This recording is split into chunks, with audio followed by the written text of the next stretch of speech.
गीता यथारूप भक्ति शास्त्री के अध्ययन में 7वें अध्याय का दूसरा विभाग कृष्ण के भौतिक और आध्यात्मिक शक्तियों का ज्ञान, उसमें हमने 7 श्लोक तक किया था। 7वां श्लोक क्या था? मत धनंजय सूत्रे मणिगणा एवं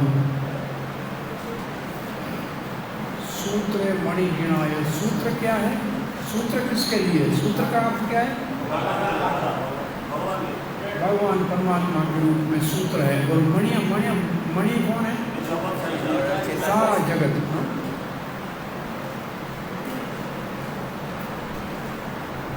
तो अब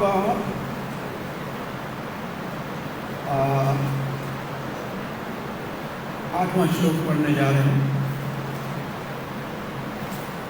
रसोऽहं पशुकौन्तेय समे सशिशोदयः पावनः सर्ववेदेषु शब्दाख्ये पुरुषं निर्षो।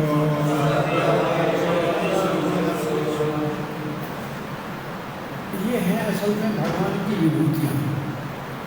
अब जो पढ़ने जा रहे हैं ये है भगवान की विभूतियाँ।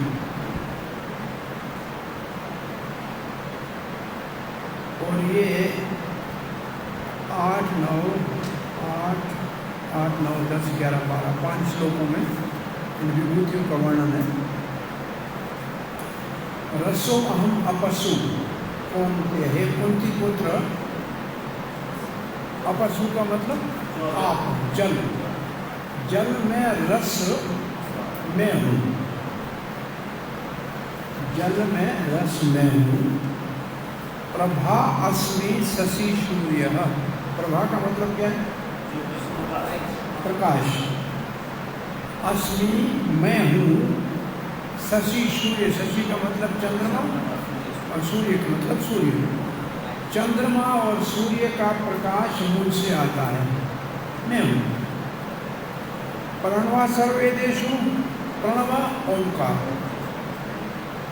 प्रणव ओंकार कहते हैं वेदों में, जो सब वेदों में वेद मंत्रों में जो ओंकार मुख्य है वो मेरा, वो मैं हूँ। शब्द खे पौरुषम। खे का मतलब क्या है? आकाश में शब्द में हूँ। और एक चीज है, शब्द आकाश में हूँ और पौरुषम निर्षु।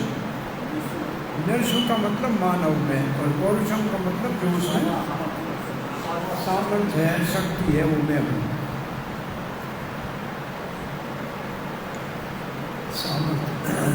सफलता का जो कार्य है।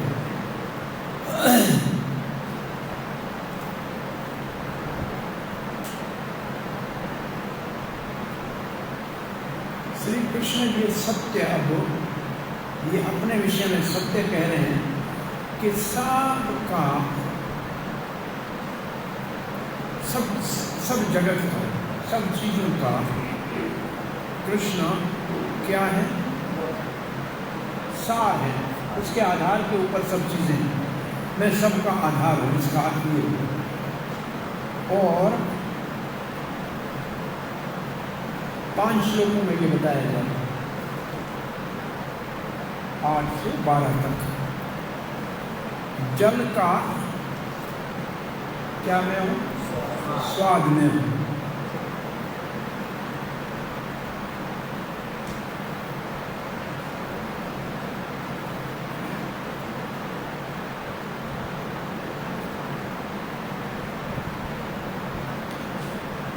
तो जल क्या है और स्वाद क्या है? पहले ये तो बताइए। जल क्या है? जल 5 भूतों में एक भूत है। और स्वाद क्या है उसका? तन मात्रा है। ये बात समझ में आई? तो जल है भूत और स्वाद है तन मात्रा। तो जो तन्मात्रा है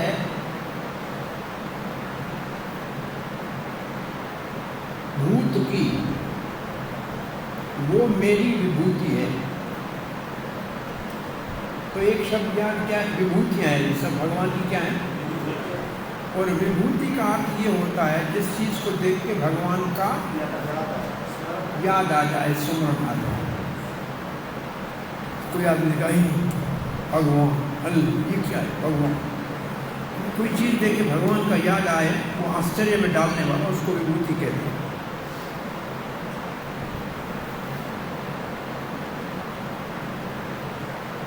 बिना तन मात्रा के, बिना तन मात्रा के भूत का कोई महत्व नहीं है। जल है और स्वाद नहीं है तो क्या फायदा है? अग्नि है, रूप है, नहीं है तो फायदा कोई नहीं। शब्द है, कान है, शब्द नहीं है तो कोई फायदा नहीं। ये शब्द किसका है? कौन से भूत में शब्द होता है? आकाश में शब्द होता है, ठीक है। तो ये सब देखो, ये सब भूत हैं। 5 के 5 देखो भूत हो जाएंगे। आप क्या कहते हैं? तो बिना तन्मात्रा के जो भूत है उसका अस्तित्व ही नहीं है। तो इसका मतलब जो भूत है उसका अस्तित्व तन्मात्रा के रूप में, मेरी विभूति के रूप में है। और प्रकाश सूर्य में और चंद्रमा में प्रकाश में हूँ। तो चंद्रमा और सूर्य को मैं मेरी प्रकाश रूपी विभूति के द्वारा धारण करता हूँ।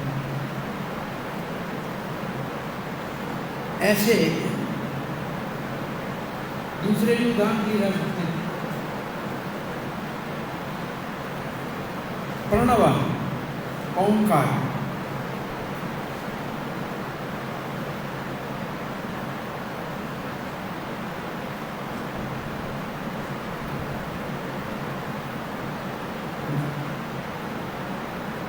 वेद के अंदर जो मंत्र है उसमें जो बीज है वो प्रणव है। एक शब्द लिखते हैं, ये चौथा स्तर वैकारी, वैकारी। पहला तो क्या है, दूसरा क्या है, तीसरा क्या है? शब्द का जैसे होंठ में बोलना है वैकारी वाणी, जो जिससे आवाज़ निकले, पता लगे वो मैं हूँ, ओंकार के रूप में वेद में। चतुर्थ, चौथा अध्याय नहीं, चौथा स्तर, शब्द का चौथा स्तर, शब्द का चौथा स्तर वैकारी। मंत्रों में एक होता है मानसिक चिंतन शब्द का, एक उपांशु मानसिक है, उपांशु है, फिर होंठों में है, फिर बोलना है बड़ा, मंत्र का उच्चारण कर तो ये वैकारी, जिससे आवाज़ निकलता है वो मैं हूँ। और आकाश में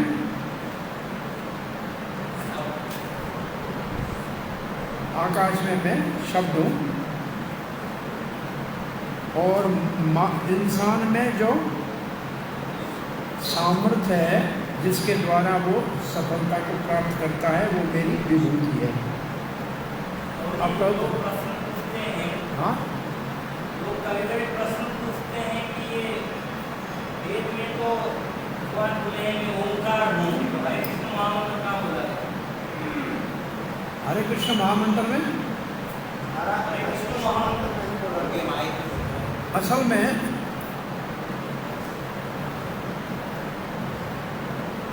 क्या कहते हैं लोग,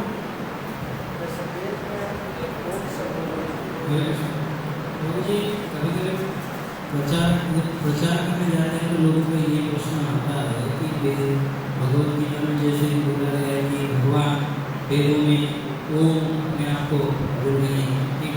तो हरे कृष्ण महामंत्र को तो किस हिसाब से वेद का सार या उनका प्रतिनिधि के हिसाब से समझा जाएगा?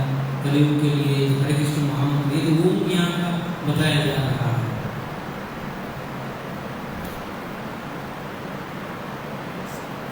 वैसे जब वेदों की विधि से पूजा करने की आवश्यकता होती है ना, तो ओम हरे कृष्णा करके सुहा करते हैं, आगे ओम लगाते हैं। बहुत पुराने पुस्तकों में जब आहुति आदि देनी होती है तो हरे कृष्णा के आगे ओम लगाते हैं। मंदिर में यज्ञ में भी ओम लगाते हैं। ओम लगाते हैं ना, ओम लगाते हैं, ओम हरे कृष्णा ऐसे करते हैं जब वैदिक विधि होती है। आगे प्रभुपाद जी देखिए, आप एक बहुत शब्द अच्छा लिखेंगे कि जो नास्तिक है, जो निराकारवादी, जिनके मुख से कृष्ण का नाम उच्चारण नहीं होता है या कृष्ण के अन्य नाम उच्चारण नहीं होते हैं, वो ओंकार का उच्चारण करते हैं। और हम सामान्य लोगों को उत्तर क्या देते हैं कि जब बच्चा छोटा होता है ना, उसके बाप का नाम नहीं आता है तो वो जब बड़ा हो जाता है फिर बोलता है मेरे पिता का नाम जो है गोपाल दास, लेकिन पहले बोलना ही नहीं आता है तो वो बोलता है, तो वो उसके लिए है जो भगवान का नाम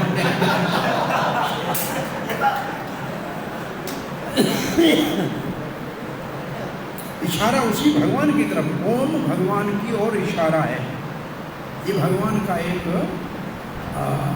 सिंबॉलिक रिप्रेजेंटेशन है। सिंबॉलिक रिप्रेजेंटेशन का मतलब जैसे शब्द के रूप में भगवान का प्रतिनिधित्व करता है। ओम कृष्ण कहते हैं ओम मैं हूं, तो कृष्ण ही ओम है। वेदों में कृष्ण कहाँ है? बोला ओम के रूप में कृष्ण है, और हरे कृष्ण मंदिर में साक्षात कृष्ण है, वहाँ ओम के रूप में है, दोनों में कोई अंतर नहीं। प्रभुपाद लिखते इस श्लोक में भगवान कैसे सब में प्रविष्ट है। अभी तक हमने क्या सुना? भगवान सबकी उत्पत्ति का कारण है, भगवान की प्रलय का कारण है। अब भगवान केवल उत्पत्ति और प्रलय का कारण नहीं है, और सबका धारण भी वही करते, पालन भी वही करते, और सब में प्रविष्ट भी वही है। ये श्लोक में प्रभुपाद जी के भगवान सर्वव्यापक है। क्या लिखा है? देखो, सर्वव्यापक लिखा है। कैसे सर्वव्यापक है? प्रभुपाद जी के अपनी शक्तियों के द्वारा, और शक्ति भौतिक भी अथवा आध्यात्मिक भी। तो भगवान अपनी भौतिक और आध्यात्मिक शक्तियों के द्वारा सर्वव्यापक है। बहुत अच्छी तरह से प्रभुपाद जी इस बात को विस्तार से आगे बढ़ाते हैं। भगवान को पहले उनके भिन्न शक्तियों के माध्यम से निराकार रूप में ही जाना जाता है। इससे एक बात आप ये पक्की कर लें, शक्ति भगवान का निराकार, भगवान की निराकार अनुभूति शक्ति के रूप से होती है। अब प्रभुपाद जी आगे कहते हैं, उदाहरण दे रहे हैं इस बात का। किस बात का उदाहरण दे रहे हैं प्रभुपाद जी? शक्ति और शक्तिमान का। जैसे सूर्य देव है तो उसकी शक्ति से, उसकी शक्ति है प्रकाश, तो प्रकाश से हम सूर्य को जानते हैं। पहले प्रकाश को देखते हैं, फिर कहते हैं कहाँ से प्रकाश आ रहा है। तो इसका उदाहरण ये दिया है। तो यहाँ सूर्य देव है भगवान के समान, और उसका प्रकाश है भगवान की शक्ति के समान। तो ये उदाहरण कैसे हो गए? तो भगवान की समानता किससे की गई है? सूर्य देव से। और सूर्य के प्रकाश की कैसे तुलना किससे की गई है? भगवान की नाना प्रकार की शक्तियों के साथ। इससे बात क्या कहना चाह रहे हैं प्रभुपाद जी? सूर्य अपने लोक में है, परंतु उसका प्रकाश सब जगह है। ऐसे भगवान अपने गोलोक धाम में है, परंतु उसकी शक्तियों के द्वारा वो सर्वव्यापक है। तो सिद्धांत क्या प्रभुपाद जी समझाना चाह रहे हैं? भगवान अपने लोक में होते हुए भी, गोलोक में होते हुए भी, गोलोक एवं निवस्य अखिल आत्मभूतो, फिर भी सब जगह सर्वव्यापक है। किस प्रकार, किसके माध्यम से? अपनी आध्यात्मिक और भौतिक शक्ति। अच्छा, आध्यात्मिक और भौतिक शक्तियाँ कौन सी? परा और अपरा शक्ति, जीव और जगत। अब आगे जो जल है उसमें जो मुख्य तत्व है उसका स्वाद, वो भगवान कहते हैं मैं हूँ। अब प्रभुपाद जी सामान्य लोग कहते हैं कोई समुद्र का पानी क्यों नहीं पी सकता? क्योंकि उसमें नमक डाला हुआ है, उसका असली स्वाद नहीं है। तो उसका जो शुद्ध स्वाद नहीं है, इसलिए कोई नहीं पी सकता क्योंकि उसमें नमक है। हमको पानी इसलिए स्वाद लगता है क्योंकि वो शुद्ध, उसमें रस है। तो ये क्या है? प्रभुपाद ने एक शब्द लिखा है, अच्छा सा, बताइए क्या लिखा है? ये रस भगवान की शक्ति है। ये जो जल में शुद्ध रस है, ये क्या है? भगवान की शक्ति। कौन सी शक्ति है? अपरा शक्ति, अपरा शक्ति, अपरा शक्ति। अब प्रभुपाद जी तुलना कर रहे हैं उसी पानी को एक निराकार निर्विशेषवादी कहता है अरे स्वाद के रूप में पानी है, और भक्त उसको क्या कहेगा? भगवान ने कृपा करके स्वादिष्ट जल दिया है। अब दोनों में अंतर क्या हो गया? वो जल के स्वाद को ही भगवान मानता है, जो निराकार शक्ति को मानने वाला है वो निराकार को मानता है, तो वो शक्ति तक संतुष्ट है कि जल का स्वाद है, भगवान जल का स्वाद है। तो ये कौन हो गया? निराकार वाला। क्योंकि ये किसमें विश्वास रखता है? शक्ति, निराकार में। और निराकार भगवान का क्या रूप है? शक्ति। और भक्त क्या कहेगा पानी पीते हुए? वाह वाह, कितना स्वादिष्ट भगवान आपने शुद्ध जल दिया, और तृप्त हो गए। तो इसने क्या किया? भक्त ने क्या किया? भगवान को देखा, जल के माध्यम से भगवान को याद किया, और उसने जल को ही भगवान मान लिया। ये दोनों में अंतर है, ठीक है ना? और कहते ऐसे भगवान की अनुभूति की जाती है। अब प्रभुपाद ने कोई अंतर नहीं है वास्तव में, निराकार और साकार में कोई अंतर नहीं है। देखो लिखा है, एक ही भगवान है जिसका निराकार शक्ति का माध्यम है और साकार उसका व्यक्तिगत रूप है। एक ही है, वो एक ही समय में एक ही चीज है, कोई उसमें अंतर नहीं है। और तब प्रभुपाद जी चेतना महाप्रभु के कौन से सिद्धांत का वर्णन कर रहे हैं? अचिंत्य भेद अभेद तत्व। एक समय में भगवान जल भगवान है, जल का स्वाद भगवान है और भगवान नहीं भी है। भगवान है कैसे? शक्ति के रूप में। भगवान कैसे नहीं है? अपने साक्षात रूप में नहीं है। तो दोनों में कोई अंतर नहीं है। वास्तव में निराकार और साकार में झगड़ा करने की जरूरत नहीं है, दोनों एक ही बात है। एक ही बात है, मतलब एक ही लक्ष्य है। भगवान एक ही है, एक शक्ति के माध्यम से समझता है उसकी निराकार, और एक उसके स्वरूप को जानता है। अब प्रभुपाद जाते हैं सूर्य और चंद्रमा में जो प्रकाश है वो वास्तव में कहाँ से आता है? देखो, ब्रह्म ज्योति से आता है। और ब्रह्म ज्योति क्या है? निराकार, निर्विशेष निराकार भगवान का प्रकाश है। तो इसका मतलब सूर्य की रोशनी क्या है? निराकार भगवान का प्रकाश है। और सूर्य स्वयं वो तो व्यक्ति है, तो ब्रह्म ज्योति है और भगवान ब्रह्म शक्ति है और भगवान शक्तिमान है। अब प्रणव, ये दिव्य शब्द की ध्वनि वो हर वेद के मंत्र में आरंभ में होती है, वो भगवान को संबोधन है। अब देखो वो बात देखिए जो हमने आपको बताई। प्रभुपाद जी क्या लिखा है? देखो, निराकारवादी कृष्ण का उनके और बहुत सारे नामों को नहीं लेते हैं, उनको ओम नाम लेना ही अच्छा लगता है। और क्योंकि अभी तक वो बच्चे हैं, बड़े हो जाएंगे तो पिता के नाम का पता लग जाएगा। अभी नहीं, हम क्या करें? जानते हैं कि वही पिता है, लेकिन बोलना नहीं है।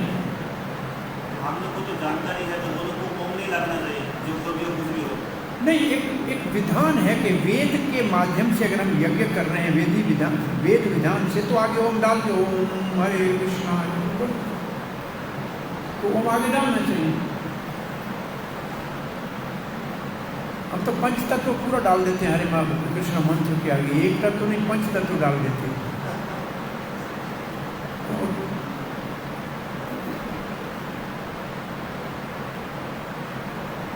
परंतु उनको ये मालूम नहीं है, ये वही कृष्ण को ही संबोधन कर रहे हैं, लेकिन उनको पता नहीं है। अब प्रभुपाद जी कहते हैं कृष्ण भावना का क्षेत्र हर सर्वत्र है। कृष्ण भावना का क्षेत्र सर्वत्र में, कृष्ण भावना सर्वत्र है, और जो कृष्ण भावना भावित है वो बड़ा भाग्यशाली है। क्या लिखा है? तो जानते हैं वो, जो कृष्ण भावना को जानते हैं वो भाग्यशाली है, और जो कृष्ण को नहीं जानते हैं वो मोहग्रस्त हैं, भ्रमित हैं। अब दो शब्द लिखे हैं प्रभुपाद ने, बहुत अच्छी बात है। दो शब्द लिखे हैं, क्या लिखे हैं? कृष्ण का ज्ञान मुक्ति और अज्ञान बंधन। कृष्ण का ज्ञान मुक्ति का मार्ग है, और कृष्ण के विषय में अज्ञान बंधन का कारण है। तो अब ये श्लोक हमारा पूरा हुआ। तो इस श्लोक से हमने सीखा क्या मुख्य बात? तन मात्राएं सारे भूतों की भगवान की विभूतियां हैं। इसका अर्थ है कि भगवान सर्वव्यापक है, और वो भगवान की शक्तियां हैं। भगवान उनसे भिन्न शक्तिमान के रूप में है। तो ये सब शक्तियां हैं भगवान की, और भगवान इनसे अलग शक्तिमान की। और दूसरा फिर वेदों में प्रणव के रूप में भगवान है, और बाकी तो तत्वों में आ गए। और क्या रह गया था तीसरा? एक प्रणव सर्व वेदेशु शब्द के पौरुषम निर्षु, शब्द के तो हो गया, पौरुषम निर्षु का वर्णन नहीं आया ना। पौरुषम निर्षु का वर्णन नहीं आया प्रभुपाद जी के तात्पर्य में, ये वर्णन नहीं हुआ है। इस वर्णन को क्या कहाँ समझना चाहिए प्रभुपाद के तात्पर्य? वहाँ लिखा है, चक्रवर्ती पाद ने लिखा है, जो पुरुषार्थ, जो सामर्थ्य है जिसके द्वारा मानव सफलता प्राप्त करता है, वो सफलता प्राप्त करने का सामर्थ्य मेरी विभूति है। मानव में सफलता प्राप्त करने का सामर्थ्य मेरी विभूति है, ये उसका अर्थ है। प्रभुपाद जी ने इसका वर्णन नहीं किया है तात्पर्य में।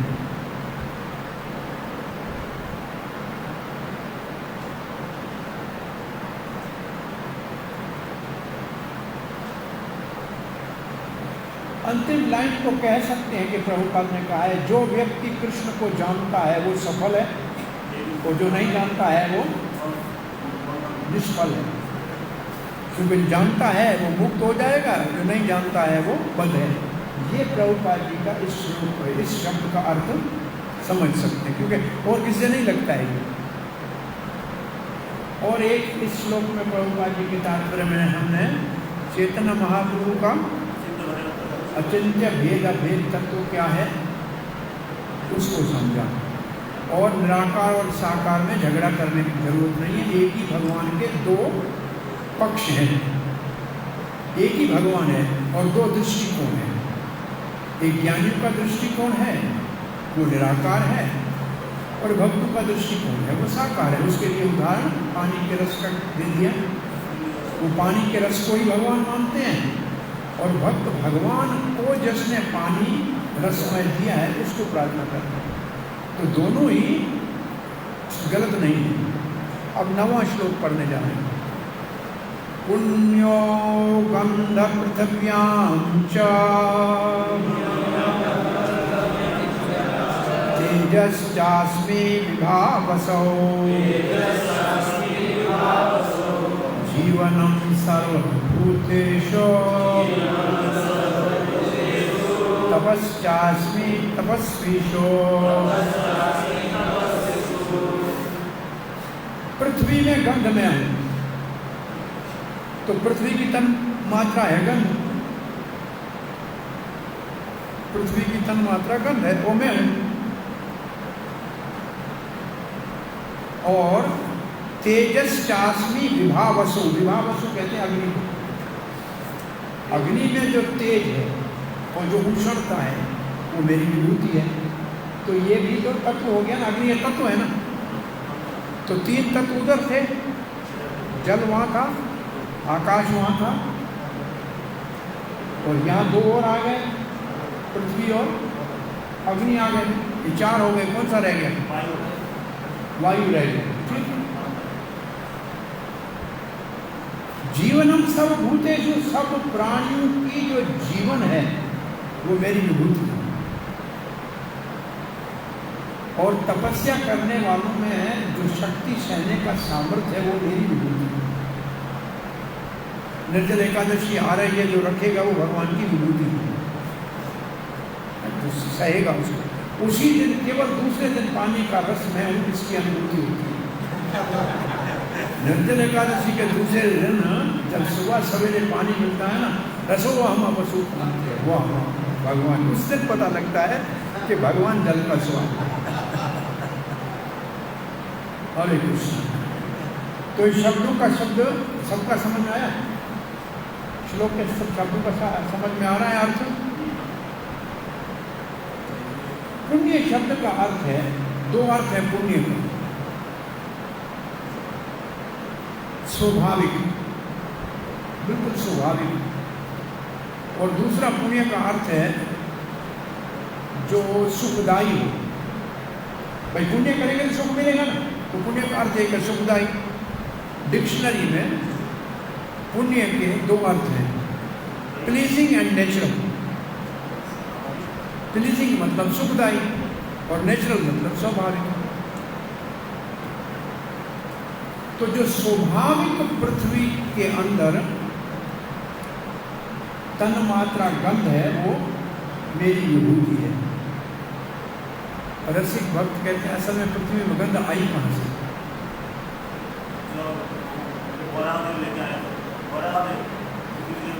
राजा रानी वस्त्र नीचे उतारती है, असल में उनके वस्त्र पृथ्वी पे जैसे आते हैं तो गंध पृथ्वी वहां से देती है।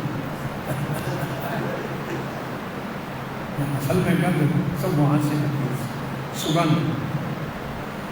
अच्छा, जो इसमें शब्द है तो च में आप वायु को समझ लें, वायु में संप्रश की ताकत है। च में आ गया, जो रह गया वो च में आ गया। ठीक है, च शब्द है ना इसमें, तो च का मतलब और, तो और में जो रह गया वो आ गया। जैसे जल में स्वाद में हूँ आया, ऐसे रह गया एक तब, तो उसको भी इसमें डाल दीजिए।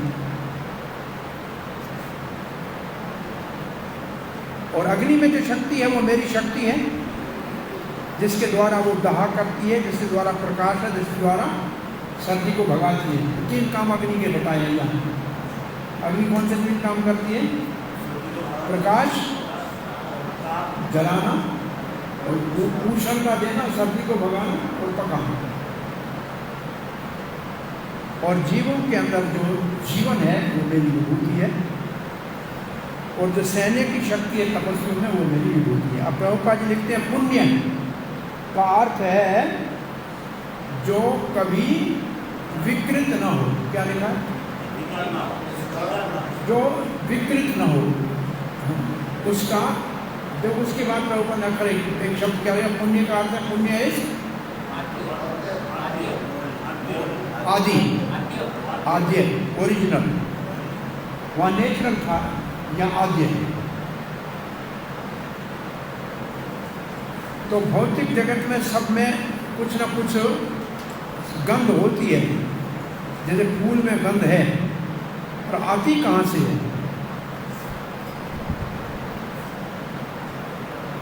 सब में कुछ न कुछ सुगंध होती है, पर आती कहाँ से? सब पृथ्वी से आती है। जो पुण्य गंध है, जो स्वाभाविक गंध है, वो पृथ्वी से आती है।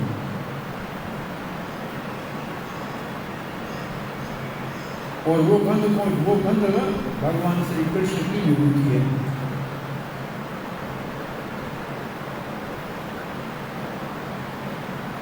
अब भगवान ने च शब्द के अंतर्गत फिर स्वाद की बात की है। तो वास्तविक स्वाद में कोई चीज़ मिठास मिला के मीठा कर सकते हैं, नमकीन मिला के नमक डाल के ऐसे लिखा है, कुछ पदार्थ डाल के, वह जनरल बात है।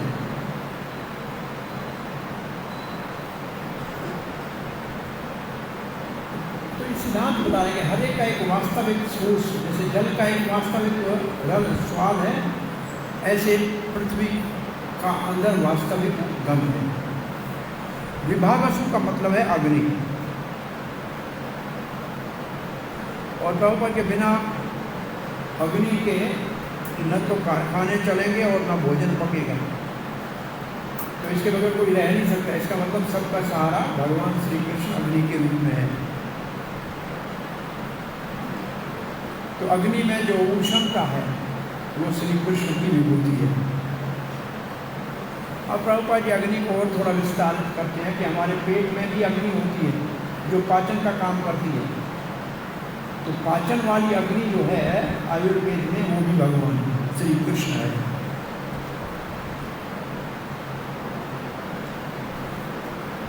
तो जो व्यक्ति कृष्ण का भावना में है उसको ये पृथ्वी, जल, अग्नि, वायु की बात वही है कि सबका जो तन्मात्रा है वो भगवान की विभूति है। इसकी अनुभूति होती है कि वही इनके पीछे मुख्य आदि वास्तविक क्या है, क्या लिखा है, कारण है, प्रिंसिपल, एक्टिव प्रिंसिपल, मतलब उसका सारांश, जो सारांश है वो कृष्ण है। अब प्रभुपाद ने बड़ी अच्छी बात देखिए, देखो आपके काम की, मनुष्य की आयु कृष्ण है और मनुष्य चाहे तो उसको बढ़ा सकता है, चाहे तो बड़ी बात है, बहुत बड़ी बात है। इसका मतलब आयु किसी की बढ़ाई जा सकती है, वो लिखा है ना। नहीं तो फिर आयुष्मान आशीर्वाद देने का मतलब क्या है? भाई कोई आशीर्वाद देता है तो उसका कोई महत्व नहीं है अगर बढ़ा नहीं सकता है, तो इसका मतलब बढ़ सकती है।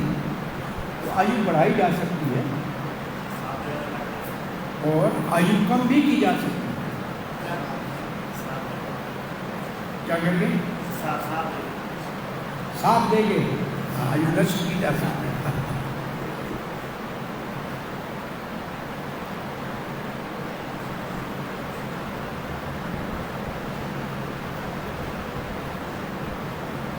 आयु भगवान के हाथ में है। किसी को जितना दिन जिससे सेवा देनी है उतना दिन जिससे जीवित रखे। जब सेवा नहीं लेनी तो लेना चलो। अब 10वां श्लोक पढ़ रहे हैं। बीजम माम सर्वभूतानां विधि पार्थ सनातनम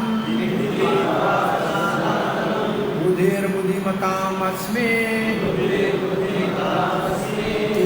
तेजस्विनामहम्। तो पहली जो 2 लाइन है उसमें एक ही बात है, बीजम माम सर्वभूतानां विधि पार्थ सनातनम। पार्थ जो बीज है सबका और जो सनातन है वो मेरी विभूति है, वो मैं हूँ।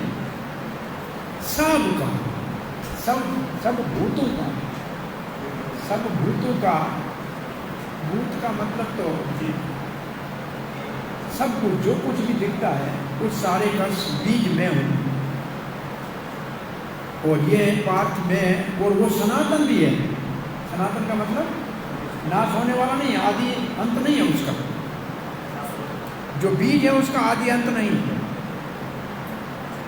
ये अच्छा एक लाइन वंदे विद्याभूषण से सुनने को मिलेगी इसका अर्थ। और फिर दूसरी बात है बुद्धिर्बुद्धिमताम् अस्मि। बुद्धिमानों में जो विवेक की शक्ति है, जिसके द्वारा निर्णय करते हैं क्या अच्छा है क्या खराब है, क्या करना चाहिए क्या नहीं करना चाहिए, वो मेरी विभूति है। बुद्धिमताम् का मतलब बुद्धिमानों में जो निर्णय करना, विवेक उसको क्या कहते हैं? विवेक। विवेक कि अच्छा क्या है, खराब क्या है, क्या करना चाहिए, क्या नहीं करना चाहिए, वो मेरी विभूति है। तेजस, तेजस्वी नाम, जो तेजवान है उनका तेज में हूँ, तेजस्वियों का तेज में। बलदेव विद्याभूषण कहते हैं चर अचर जगत का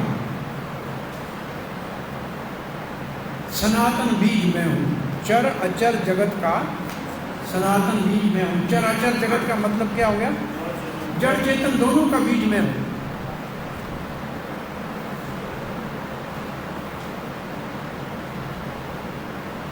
इसका मतलब कि हर एक का बीज अलग अलग नहीं, सबका बीज में हूँ।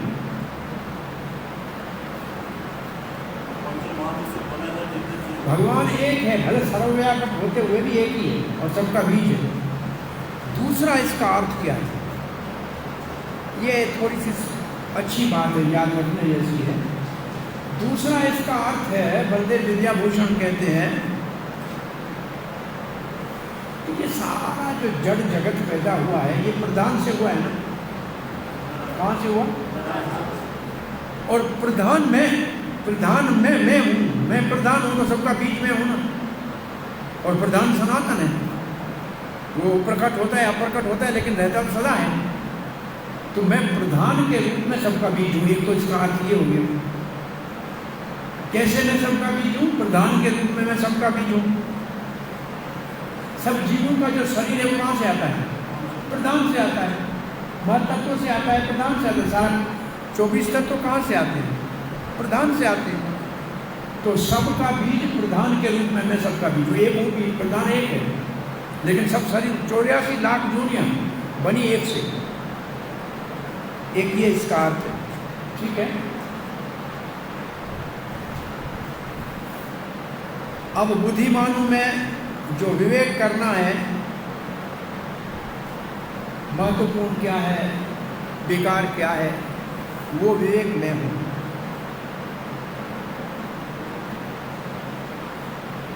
और जो दृढ़ संकल्प जिसके द्वारा कोई विजयी होता है, दूसरों के ऊपर विजय प्राप्त करता है, वो तेज में हूँ। श्री प्रभुपाद जी कहते बीजम का मतलब है, बीज का मतलब है बीज। क्या लिखा है? हाँ, बीजम का मतलब क्या है? बीज, बीज। अंग्रेजी में लिखना पड़ गया, बीजम मीन्स सीड। तो कृष्ण सबका बीज है। अब बहुत सारे प्राणी हैं, लिखा क्या है? बहुत सारे जीव हैं। कुछ जड़ हैं, कुछ अजर हैं, कुछ पक्षी हैं, कुछ पशु हैं,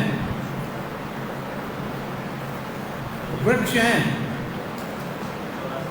ये कुछ अचल हैं, कुछ जड़ हैं, कुछ खड़े होते हैं। पर इसका अर्थ क्या है कि जो कुछ जगत में दिख रहा है उसमें जो 84 लाख है जोड़ियों का सार मैं हूँ। इसके रूप में हम समझ के आए, किसके रूप में? प्रधान के रूप में। प्रधान के रूप में 84 लाख जोड़ियों के का कारण मैं हूँ, बीज में हूँ। अब प्रभुपाद जी 84 लाख लिख रहे हैं, नीचे देखो लिख रहे हैं ना प्रभुपाद जी। जीव 84 लाख के अंतर्गत आते हैं। कुछ चर हैं, कुछ अचर हैं, उन सब का बीज कृष्ण है। लेकिन प्रभुपाद ने प्रधान शब्द लिखा नहीं, इसलिए प्रधान शब्द वहाँ से लेके दिमाग में पक्का रखना चाहिए कि भगवान एक बीज सबका कैसे है। हाथी का शरीर हो या चोटी का शरीर, उसके अंदर जो मसाला है वो एक ही है और वो सब आता है प्रधान से। और प्रधान भगवान का सनातन बीज है। अब प्रभुपाद इसके लिए प्रमाण दे रहे हैं तैत्तिरीय उपनिषद से। यतो वा इमानि भूतानि जायन्ते ब्रह्म, जो परम सत्य है उससे सारे प्राणी जन्म देते हैं।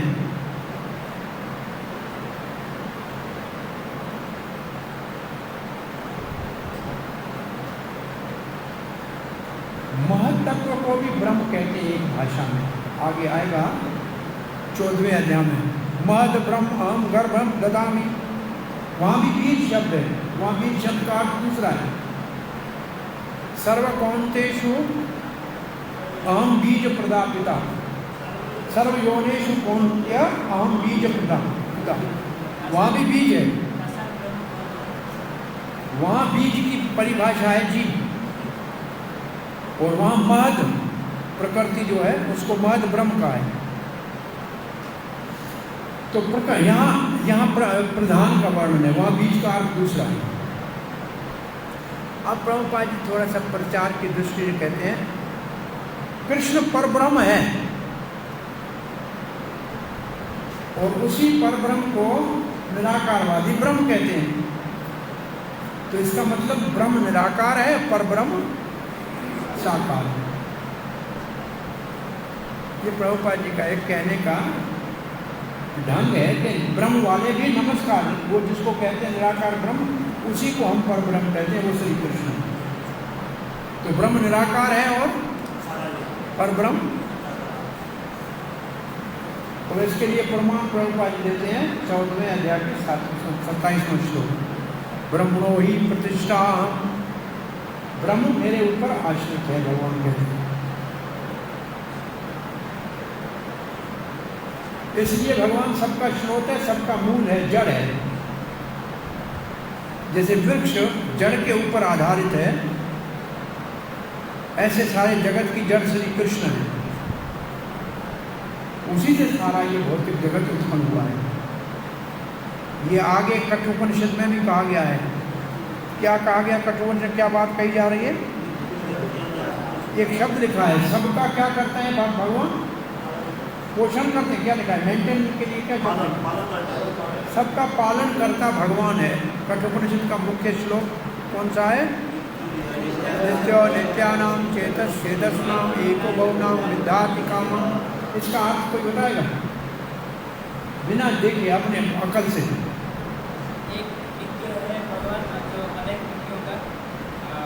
एक भगवान नित्य है और अनंत जीव नित्य है। एक चेतन है और एक चेतन भगवान है और एक चेतन जीव है। जीव भी चेतन है, भगवान भी चेतन है। भगवान एक है, जीव अनेक है। हाँ, एक चेतन भगवान सभी चेतन जीवों का पालन कर, सभी जीवों की इच्छाएं पूरी कर रहा है, उनकी पालना कर रहा है, एक चेतन भगवान। ठीक है। विदधाति कामान, कामनाएं पूरी कर रहा है। अब प्रभुपाद जी आ रहे हैं बुद्धि बुद्धिमतामस्मि पे।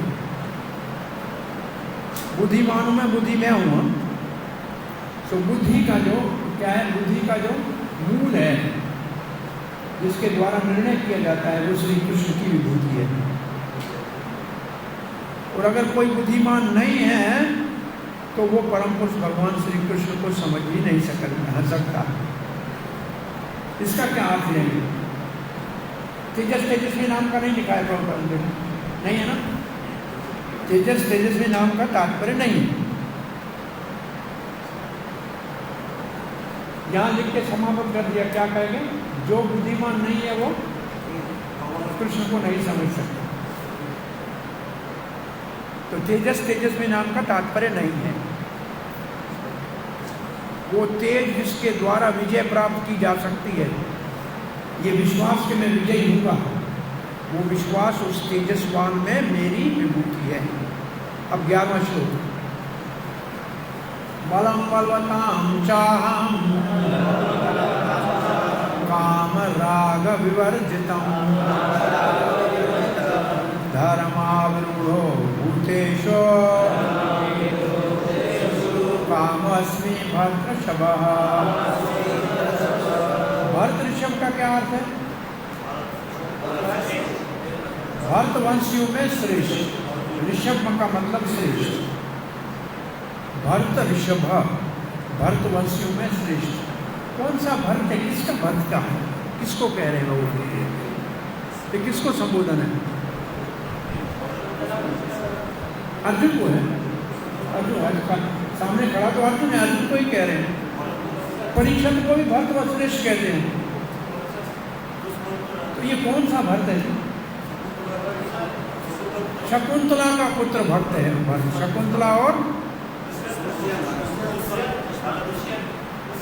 दुष्यंत और शकुंतला का जो पुत्र है भरत, उसका वंश है ये पांडव। पांडव किसका वंश है? शकुंतला और दुष्यंत के पुत्र भरत, उस महाराज भरत का वंश है। तो एक तो भरत ये हमारे वैदिक साहित्य में प्रमुख भरत है, जिससे पांडव भरत वंशी है। दूसरा भरत जड़ भरत का पहला जन्म ऋषभदेव के पुत्र भरत, उसका क्या मानता है?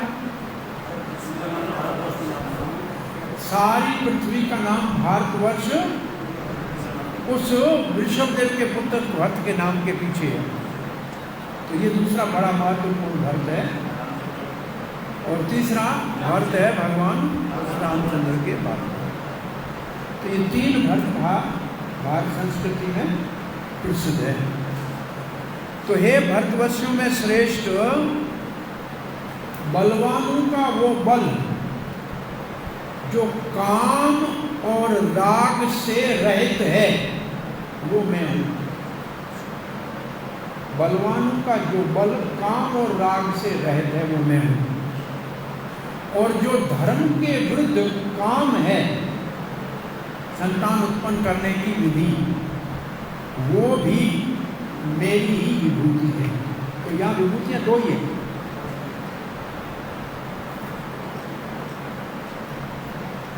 अब बलम बलवताम चाहम काम राग विवर्जितम। काम का अर्थ क्या है? सामान्य काम का अर्थ क्या है? इच्छा।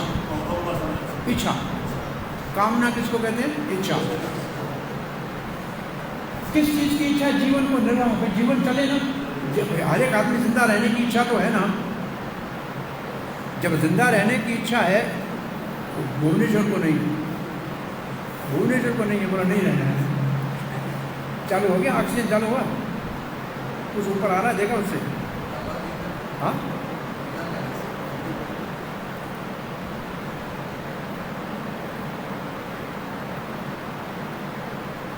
हरे कृष्णा कृष्णा कृष्णा हरे राम राम राम। सो काम का अर्थ क्या हुआ? इच्छा किसकी? जीवन की। तो उसके लिए भी कुछ चीजें चाहिए, तब जीता रहेंगे ना। तो वो सब चीजें जिसकी इच्छा है। फिर लिखा है राग का मतलब क्या है? राग का मतलब एक गिलास तो मिल गया, लेकिन और दो है। राग का मतलब जो मिला है उससे ज्यादा चाहिए, ये राग।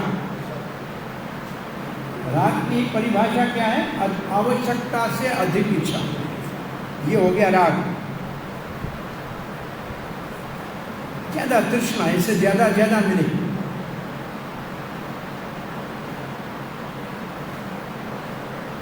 और ऐसी जिसकी इच्छा होगी उसकी चेतना दूषित हो जाएगी। भाई और किसी को नहीं मिले, मेरे को मिले, तो ये दूषित चेतना हो गई। जो इससे रहित है, काम और राग से रहित है। काम का मतलब इच्छाएं, और जीवन की इच्छाएं, जीवन के लिए सामग्री की इच्छा है। और राग का मतलब अधिक लोभ, अधिक चाहिए, ये तृष्णा। इनसे जो रहित है वो शक्ति में, वो मेरी शक्ति, वो मेरी विभूति है।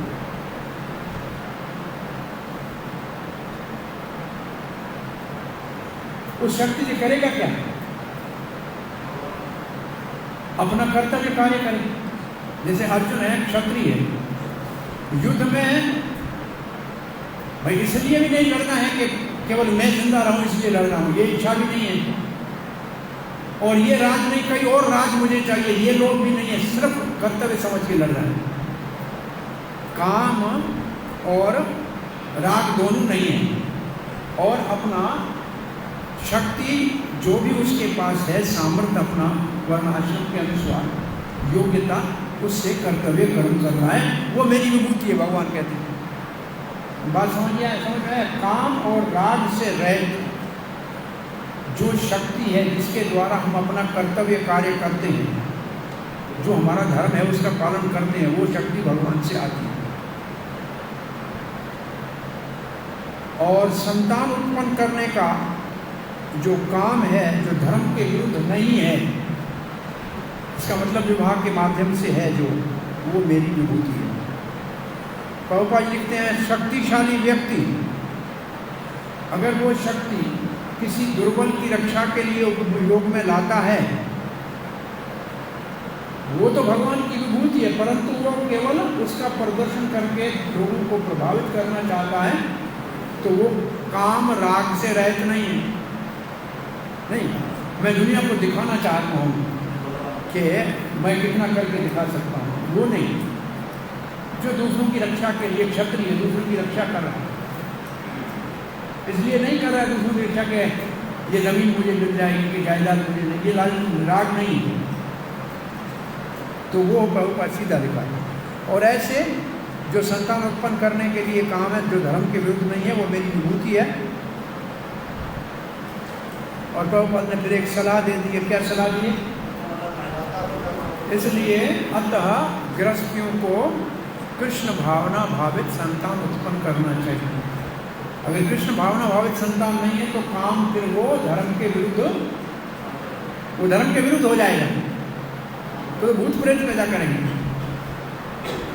अब 12वां श्लोक इस श्रृंखला की पूर्णावधि का। ये चैव सात्विका भावा राजसास् तामसाश्च ये मदेवेति तां विधि न अहं तेषु ते मयि।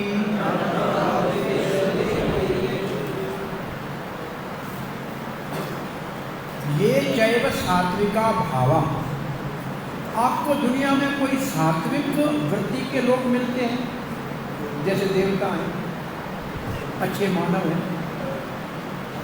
राजसिक वृत्ति के लोग मिलते हैं, अगर वैसे सात्विक ब्राह्मण समझ लो, राजसिक क्षत्रिय समझ लो, या असुर बने हैं, वो राजसिक हैं, हिरण्यकश्यप आदि।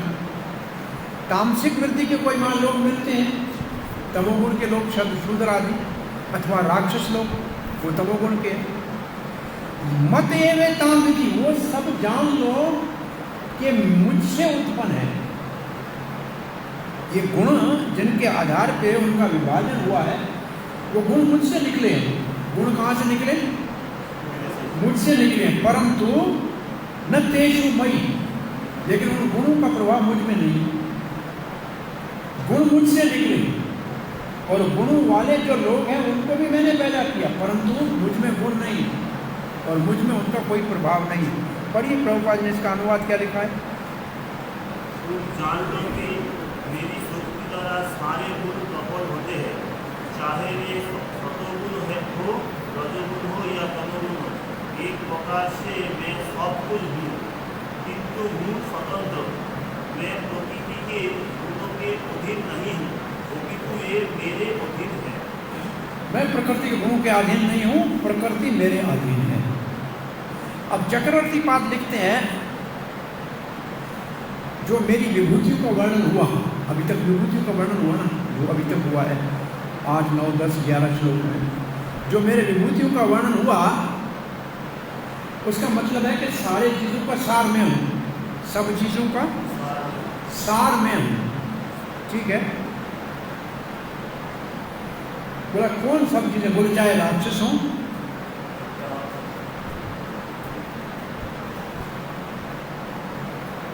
और चाहे असुर हो, चाहे मानव हो, चाहे देवता हो, सब है, वो सब मुझसे ही निकलते। सब चीजों का सार तो उसमें ही सब आ गए। अब लिखते हैं कि सारे जितने भी ये सब मेरे ऊपर आश्रित हैं।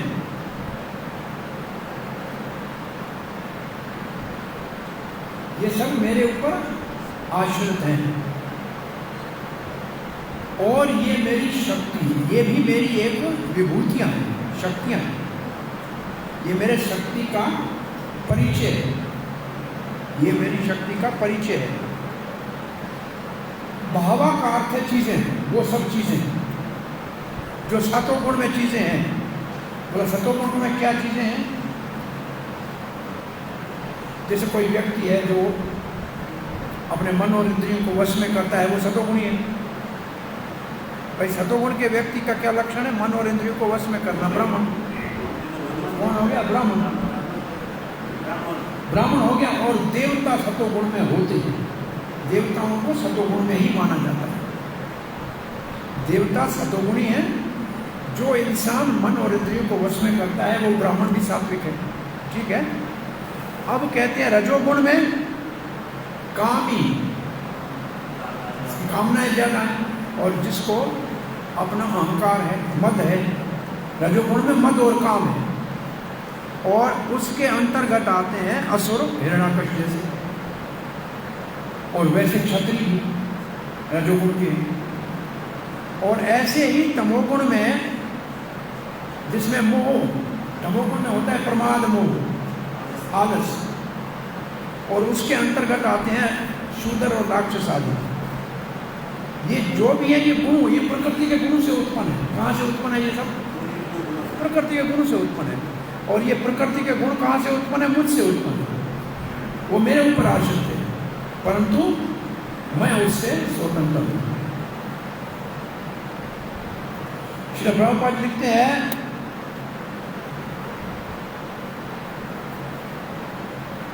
सारे संसार का संचालन प्रकृति के 3 गुणों के द्वारा होता है। सारे संसार का संचालन प्रकृति के 3 गुणों के द्वारा होता है। और ये 3 गुण परम पुरुष भगवान से ही उत्पन्न होते हैं, परंतु भगवान उनके अधीन नहीं है। आप प्रभुपाद दे रहे हैं उदाहरण। राजा ने अपने राज में सब नियम बनाए हैं, परंतु राजा उन नियमों से ऊपर है। ये प्रभुपाद ने उदाहरण दिया।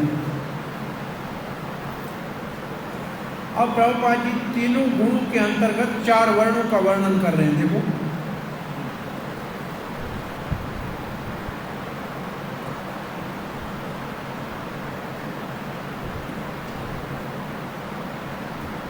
तो भगवान से गुण निकलते हैं, परंतु भगवान के ऊपर प्रभाव नहीं डालते हैं। ये भगवान की विशेषता है। बस इतना ही लिखा है यहाँ। जहाँ लिखना चाहिए वो कहाँ लिखा है? 4 वर्ण आश्रम इसके अंतर्गत लिखना चाहिए। कहाँ है कि नहीं है? पढ़ा है ना? नहीं है?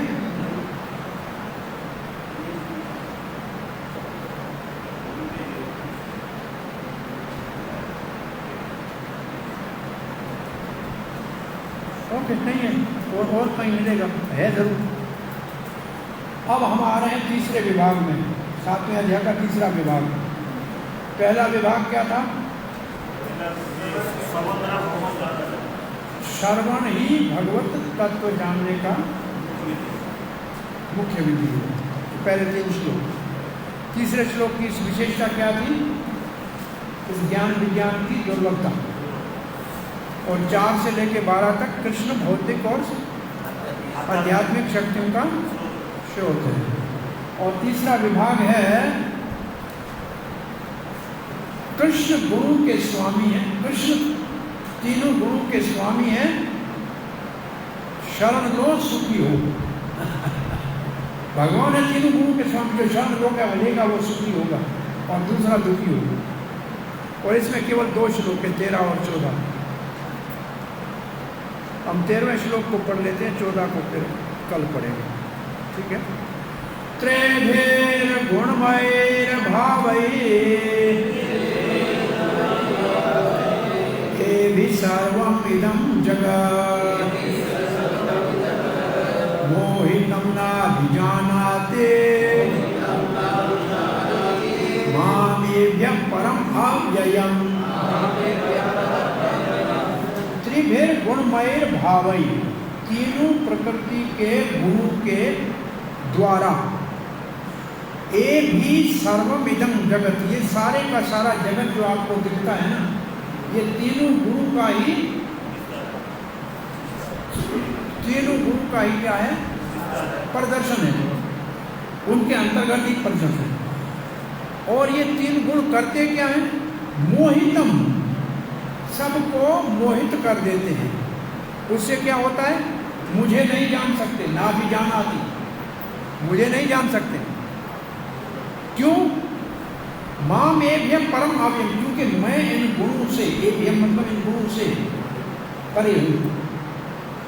ये सारा जगत तीनों गुणों से ही प्रभावित है, प्रकाशित है और प्रवृत्त है। तन तीन शब्द कैसे, तीनों का अर्थ एक ही है। जगत तीनों गुणों के द्वारा संचालित है, प्रभावित है, प्रकाशित है, वही चला रहे हैं और वो सबको मोहित कर देते हैं। तीन गुण क्या करते हैं? सबको मोहित। और मेरे को वो नहीं जानते। क्यों नहीं जानते? क्योंकि मैं गुणों से परे हूँ। वो तो गुणों के अंदर की बात जानते हैं और मैं गुणों से बाहर हूँ, तो मुझे कहाँ नहीं जानते।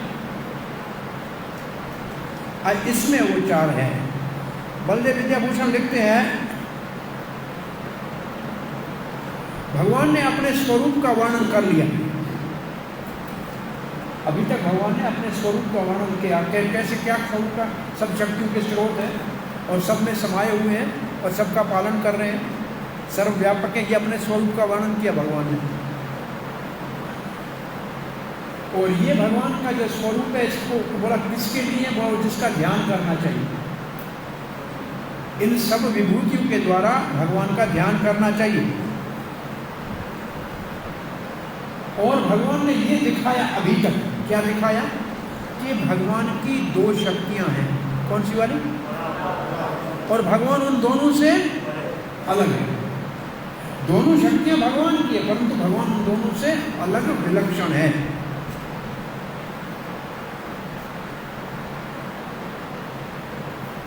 अब 3 श्लोकों में भगवान के स्वरूप से जो अवगत नहीं है, जो भगवान के स्वरूप को नहीं जानते हैं, अज्ञान में है, भगवान के स्वरूप के विषय में जो अज्ञान में है, बोले क्यों है सब? भगवान के स्वरूप के अज्ञान में क्यों है? भगवान के स्वरूप के विषय में अज्ञान क्यों है? क्योंकि किसका? क्योंकि नीचे वाली शक्ति के आश्रय में है। अब इसको ऐसे समझिए, भगवान की पराशक्ति जीव, अब पराशक्ति के प्रभाव के कारण भगवान को नहीं जान सकते। इसका सीधा अर्थ ये, क्या सीधा अर्थ हुआ? भगवान की पराशक्ति जीव, अपराशक्ति प्रकृति के गुणों के प्रभाव के कारण भगवान जो तीनों गुणों से परे निर्गुण है, उसको नहीं जान सकती। अब मैंने जो कहा इसको दोबारा कहिए। भगवान का पराशक्ति जीव अपराशक्ति के प्रभाव में जो तीनों गुणों की है, उसके कारण भगवान को नहीं, क्योंकि भगवान तीनों गुणों से कम। ठीक है, ये इसका अर्थ समझ में आया। अब आगे लिखते हैं, जीव संसार में कोई देवता होता है, कोई असुर होता है, कोई मानव होता है, और फिर जो भी कहो सब कुछ है। ये सर्वम जगत, इस श्लोक में सर्वम जगत है, इसका अर्थ है देवता, असुर, जो सब कुछ। ठीक है, उन सब में विवेक समाप्त हो गया, वो मोहित हो गए, वो मोहितम। और वो सतो रजो तमोगुण का प्रभाव उनके ऊपर इतना है, जैसे पहले बताया गया है कि सारे तीनों गुणों से मोहित हैं।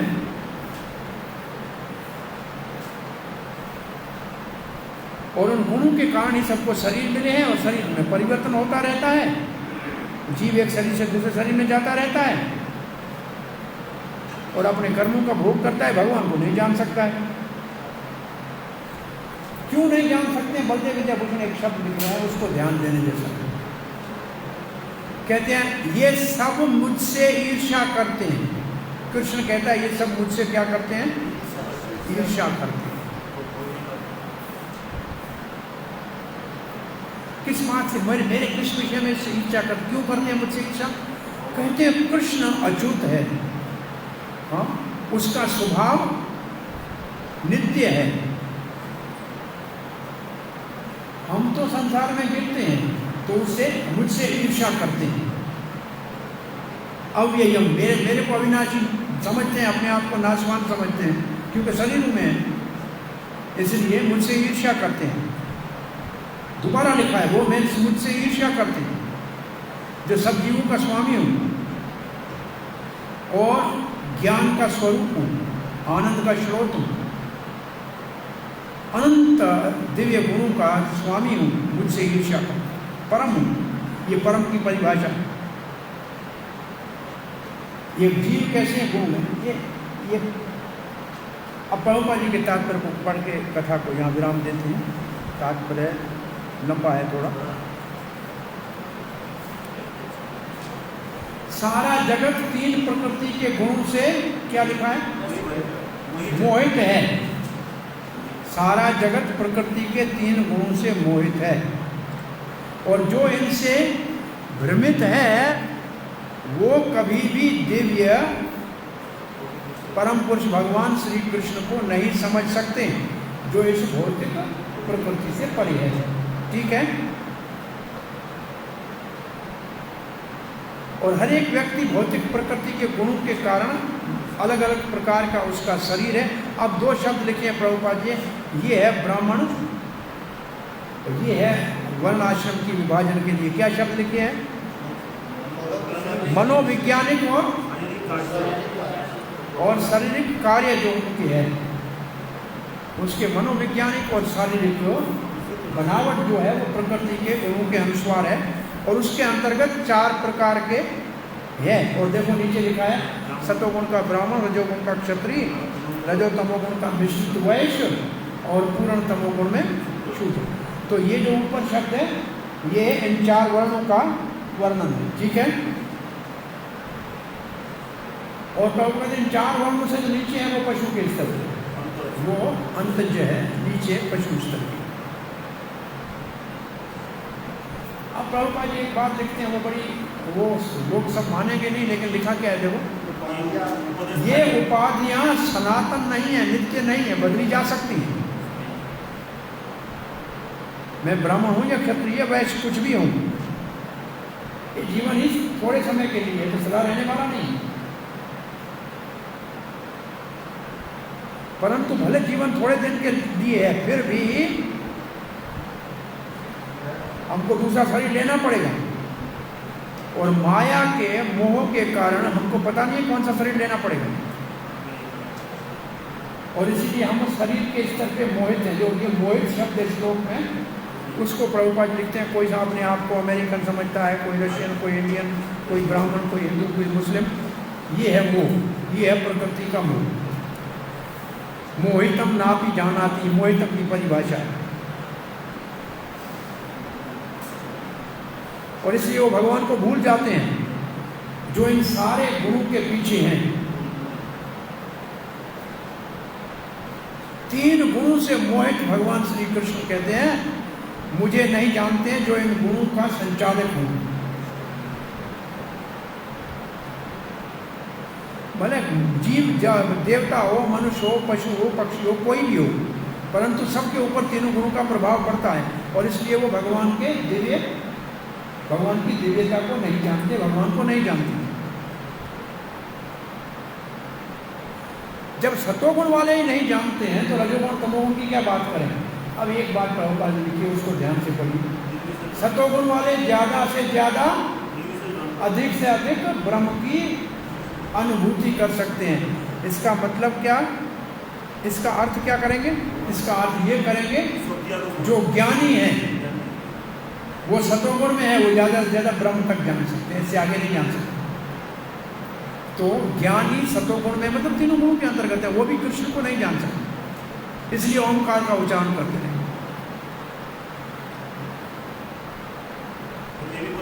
ये भगवान के स्वरूप का जानकारी इनको नहीं हो सकती कि भगवान कितना सुंदर है, कितना मधुर है, कितना ज्ञानवान है। भगवान शब्द के 6 गुण हैं, उनको नहीं जानते, 6 गुणों को। सतोगुण वाले भी नहीं जानते, तो फिर रजो तमोगुण की क्या बात है। कृष्ण भावना 3 गुणों से ऊपर है, और जो कृष्ण भावना में स्थित है वो पूर्ण रूप से मुक्त है। यह हमारा आज का क्लास को पूर्णाहुति को करते हैं। ये सबसे महत्वपूर्ण श्लोक है, कल जिसको पढ़ेंगे। मैं समझता हूँ ये आपके याद करने वाले श्लोकों में होगा। दैवी हेश गुणमयी माया दुर्तया मामेव ये प्रपद्यन्ते मायामेतां तरन्ति ते। तो इस श्लोक से कल आगे पढ़ेंगे, ये श्लोक पढ़ेंगे, फिर चौथे विभाग में चले जाएंगे, 4 सुकृत और 4 दुष्कृत। अच्छा, इस विभाग से कोई प्रश्न है तो कल लेके आइएगा। हाँ जी, 8 से 11 नंबर श्लोक, 4 नंबर भगवान की